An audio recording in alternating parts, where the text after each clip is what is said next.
Hey, how's everybody doing? Welcome back to the Hot Rod Workshop. Today, we're going to discuss sheet metal embossing. Now, there's a few ways to tackle sheet metal embossing.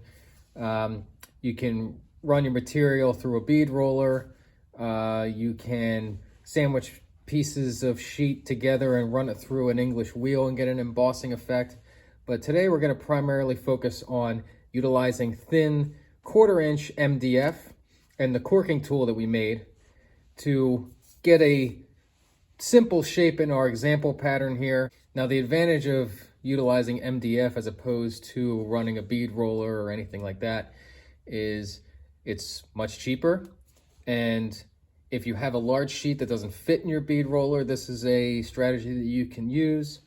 All right, so for demonstration, we have a thin sheet of 20 gauge aluminum here, and we have 2 pieces of 1/4-inch MDF, one of which has a pattern traced on it that I'm looking to achieve onto the aluminum. We're going to do all of our MDF cutting today with this Craftsman skill saw. I'm going to be honest, when I first picked this up, I thought to myself, when am I ever going to use this? But it's actually a really nice saw.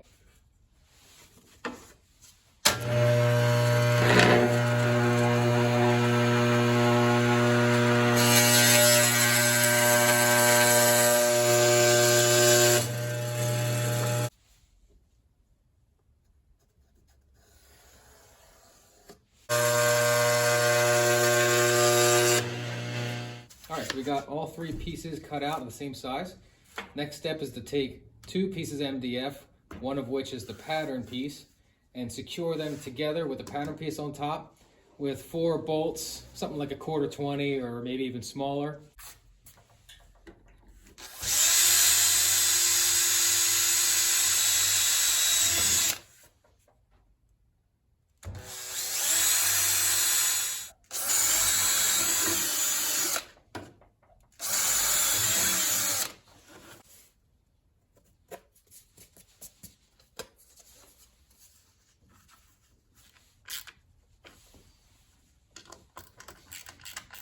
All right, so we got our 2 halves together with some 1032 screws. Now we're going to find the center of these 3 radiuses, drill those out, use the skill saw, and cut out the rest of this remaining pattern.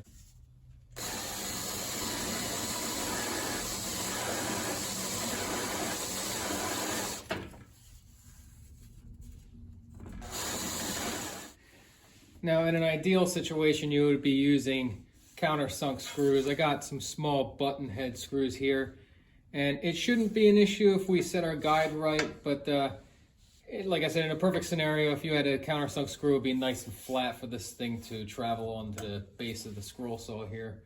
But we'll set our blade on the inside here, and we'll start cutting her out.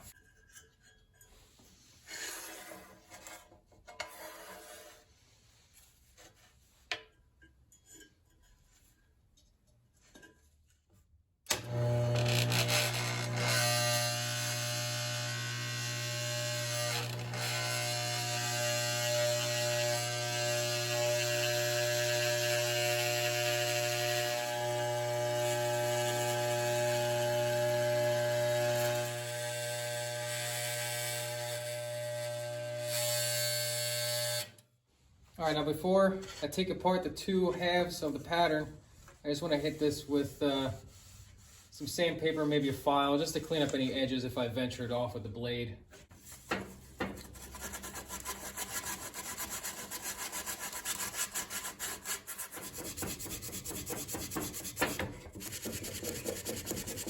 All right, so we got our pattern all set up here. We got our lower section here with 2 pieces of MDF, one just a flat sheet and the other with the pattern cut out. We got 4 1032 screws going through it. So from here, we'll place our sheet metal down on these screws, and we'll place our top section over top and sandwich the sheet metal between these 2 patterns.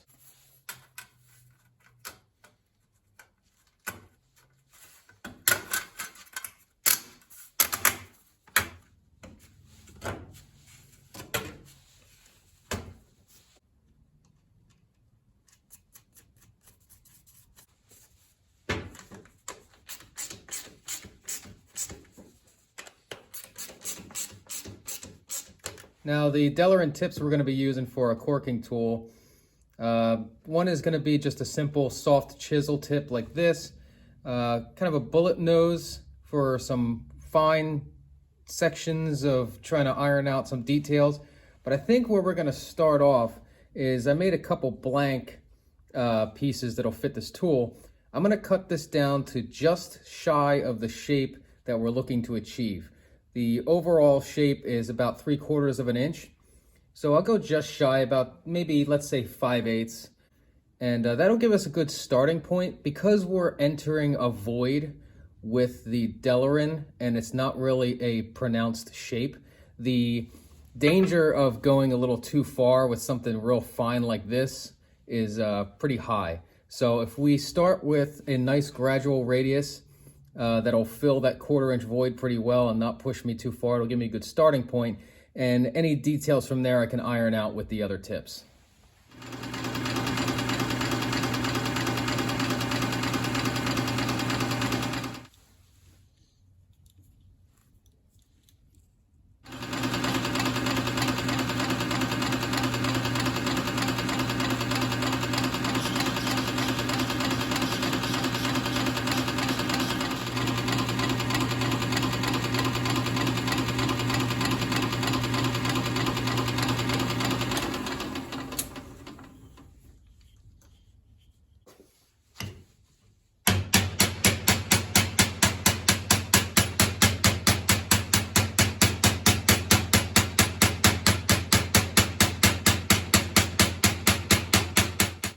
Now if you'll notice, I got a nice defined line here where that radius is starting to show through the lower form.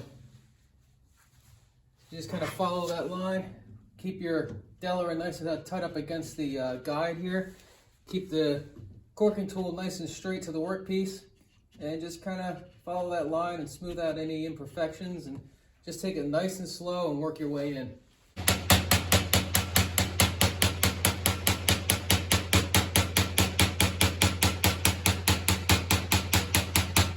If you notice, I'm choked up real high on the ball peen hammer here. That's because I'm trying to keep very consistent with my hammer blows. I don't want to go too far.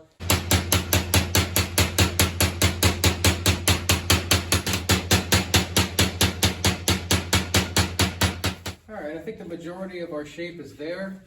At this point, I can still use this Delrin tip for now and just kind of lighten up my blows a little bit and just kind of planish out. I size down on my ball peen hammer just for that reason, to kind of meter how hard I'm hitting. Then I can go to a finer tip if I need to and kind of get any walnut shapes out and just kind of get as far as I can in this stage before I separate it.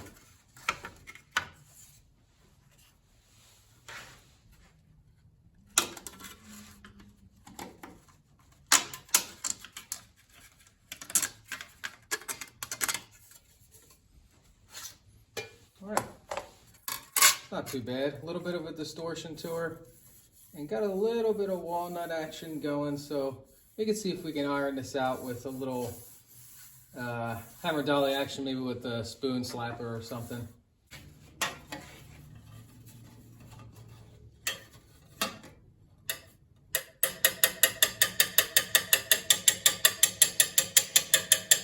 All right, so after a little bit of sanding, a little bit of touch-up work with the hammer dolly and the spoon, I was able to get a pretty decent result. Still some highs and lows to work out, but it gets the general idea across. The two main dies that I used on the corking tool were the one that I cut to fit the size and put a nice soft radius on, and I used the chisel tip on a few spots just to crispen up the line on the long sections here. But that's the general idea. you can take it an extra step and actually form the lower section of your MDF to get a desired result.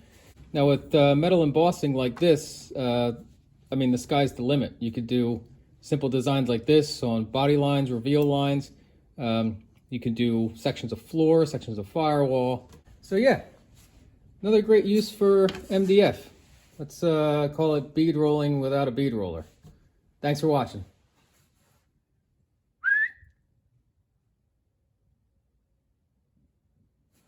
Hey!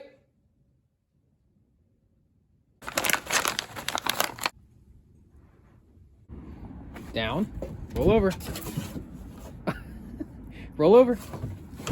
Good girl.